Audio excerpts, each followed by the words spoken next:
CBI minus Jagan is equal to Congress. ఇదో లెక్కను బయటకు తీసి దానికి భయంకరమైన పబ్లిసిటీ ఇస్తోంది ఒక section of media.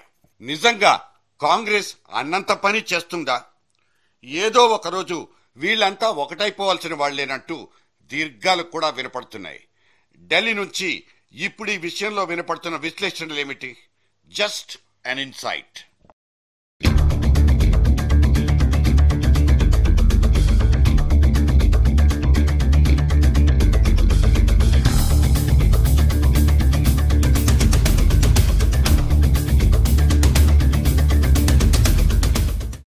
Jagan jail నుంచి బెయిల్ వచ్చి బయటపడిపోవడానికి, జగన్ సిబిఐ ఉచ్చులో నుంచి పూర్తిగా బయటపడడానికి తేడాలున్నాయా? జగన్ కు బెయిల్ రావచ్చు. ఒక వ్యక్తిని శిక్ష పడకుండా ఒక విచారణ ఖైదీగా 90 రోజుల కంటే అనుమతించే విషయంలో కొన్ని నిబంధనలున్నాయి. ఈ నేపథ్యంలో జగన్ కు సహజ న్యాయ సూత్రాల ప్రకారం బెయిల్ సాధ్యపడొచ్చనేది న్యాయ నిపుణుల వాదన. అయితే అతని మీద నమోదైన మిగతా ఛార్జ్ షీట్లు, ఆ కేసుల్లో మళ్లీ అరెస్ట్ అయ్యే అవకాశం కూడా ఉండొచ్చు. వాటి సెక్షన్లు, వాదనలు, కోర్టు తీర్పులు వగైరాలు మళ్లీ వేరేగా ఉంటాయన్నది మళ్లీ వాళ్ల వాదనే. అందుకే సిబిఐ పక్కడ్బందీగా జగన్ మీద రకరకాల కేసుల్ని 3-4 ఛార్జ్ షీట్లలో దాఖలు చేసిందనే అభిప్రాయాలు లేకపోలేదు. దీని పర్యవసానంగా అతను కేసులో బయటపడినా ఇంకో కేసులో లోపలికెళ్లే అవకాశాలు ఉంటాయన్నది సదరు సిబిఐ చేసిన పనికి భాష్యాలు.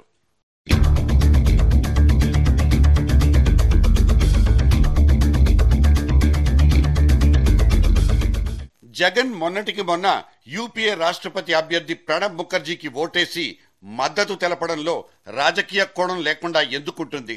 ఇందులో రేపటి రోజున ఎన్నికలు, పొత్తులు, మద్దతులు అనే వ్యవహారం కంటే తన మీదున్న సిబిఐ కేసుల్ని నీరుగార్చడానికి ఆ మాత్రం ఓటు త్యాగం చేయకపోతే ఎలా సాధ్యపడుతుందని భావించడం మూలంగానే అతని పనికి పాల్పడ్డాడంటూ ఇవాళ ప్రముఖ టాబ్లాయిడ్ తన వార్తా కథనాన్ని ప్రచురించింది. జగన్ బెయిల్ కోసమే కాకుండా గంపగుత్తగా సిబిఐ అతని మీద పెట్టిన కేసులన్నింటి నుంచి బయట పడేయడానికే ఆ రెండు పార్టీలు కలిసి నాటకం ఆడుతున్నాయనేది ఇప్పటికే ప్రధాన రాజకీయ పక్షమైన తెలుగుదేశం వాదిస్తోంది. ఇక ఆ పత్రిక ఈ వ్యవహారాన్ని విశ్లేషిస్తూ సదరు మ్యాచ్ ఫిక్సింగ్ జరిగిందని చెప్పడానికి ఇంకో కారణాన్ని కూడా వేలెత్తి చూపించింది. సుప్రీంకోర్టులో తమ కేసుల్ని వాదించుకోవడానికి వీలుగా ఏకంగా 5 మంత్రులకు న్యాయ సహాయాన్ని చేయాలని కిరణ్ కుమార్ ప్రభుత్వం నిర్ణయం తీసుకోవడంలో ప్రధాన కారణం ఇదేనంటోంది. అంటే ఒక విధంగా అప్పటి వైఎస్ ప్రభుత్వం తీసుకున్న నిర్ణయాల్లో తప్పేమీ లేదంటూ సమర్థించినట్లే లెక్క అంటూ విశ్లేషించింది కూడా. ఒకవేళ సదరు జీవోల్లో తప్పేమీ లేదని అభిప్రాయపడినట్లయితే ఇక క్విడ్ ప్రోకో అనబడే ఇచ్చిపుచ్చుకునే డీల్ ఎలా జరిగిందని సిబిఐ వాదనలో అసలు పస్సే లేదని, ఈ కేసులో మెరిటే లేదు కాబట్టి జగన్ మీద కూడా అసలు కేసే ఉండకూడదని అది అభిప్రాయపడినట్లు కనిపిస్తోందనేది సదరు వార్తా సారాంశం. What an argument!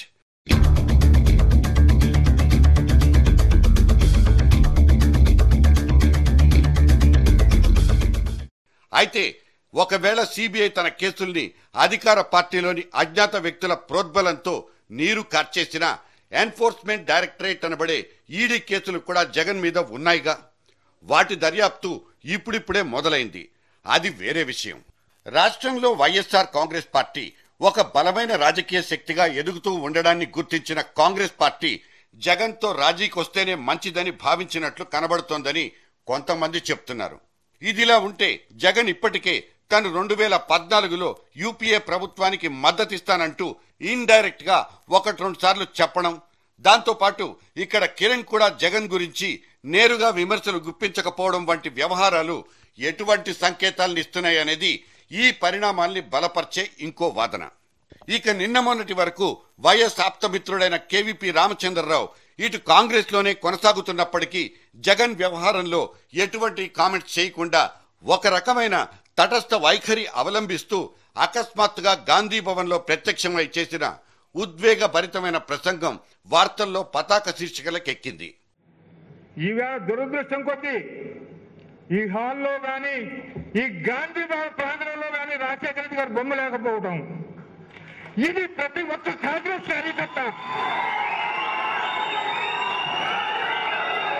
ఇది ఒక ప్రతి కాంగ్రెస్ కార్యకర్త బాధపడ్డారు.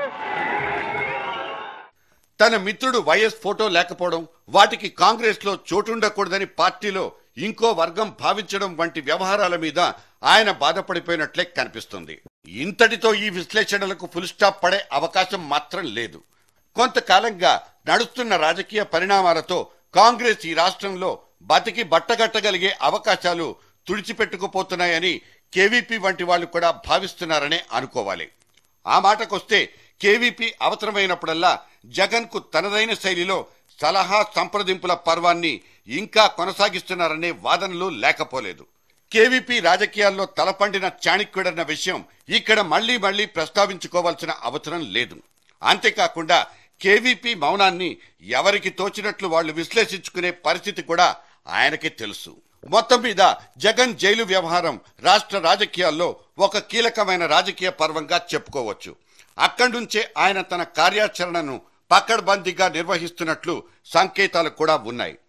రాజకీయంగా తనకు అవసరమైన వాళ్లను మాత్రమే కలిసేటట్లు తన ములాఖత్ సమయాల్ని పొదుపుగాను తెలివిగాను వాడుకుంటున్నట్లు కనిపిస్తుంది. తన సొంత బాబాయి వివేక 2-3 సార్లు మొత్తుకున్నా దొరకని దర్శనం బీసీ నాయకుడిగా పేరున్న కృష్ణయ్యకు దొరకడాన్ని ఎలా అర్థం చేసుకోవాలి? కేవలం తన ఇంట్లో జరిగే ఒక పెళ్లికి శుభలేఖ అందించడానికి వచ్చిన నాయకుడికి ములాఖత్ లభించడంలో రాజకీయ కోణం కనిపించలేదంటే నమ్మబుద్ధి కాదు. అత్యంత కీలకమైన అధ్యక్ష ఎన్నికల్లో ఓటేయడానికే సాక్షాత్తు కోర్టు అనుమతి కావాల్సొచ్చిందన్న నిజం అక్కడ కలుసుకున్న ఆ ఇద్దరితో పాటు ఇక్కడున్న మనబోటి వాళ్లకు తెలుసు.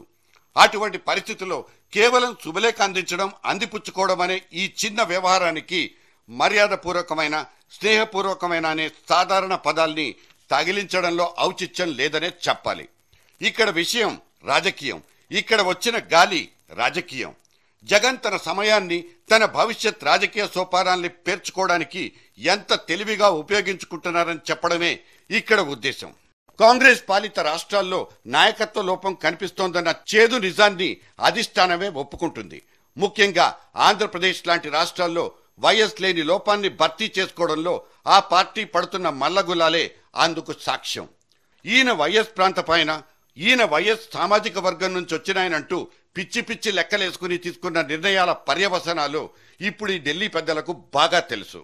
అవెంత చేదుగా ఉంటే మాత్రం అది చేయగలిగిందేమీ లేదు. ఎందుకంటే ప్రత్యామ్నాయ లీడర్లు దొరకడం అంత సులభమేమీ కాదు. పైగా కాంగ్రెస్ లాంటి పార్టీల్లో కుమ్ములాటలు, ముఠా తగాదాలకు కొదవేమీ లేదు.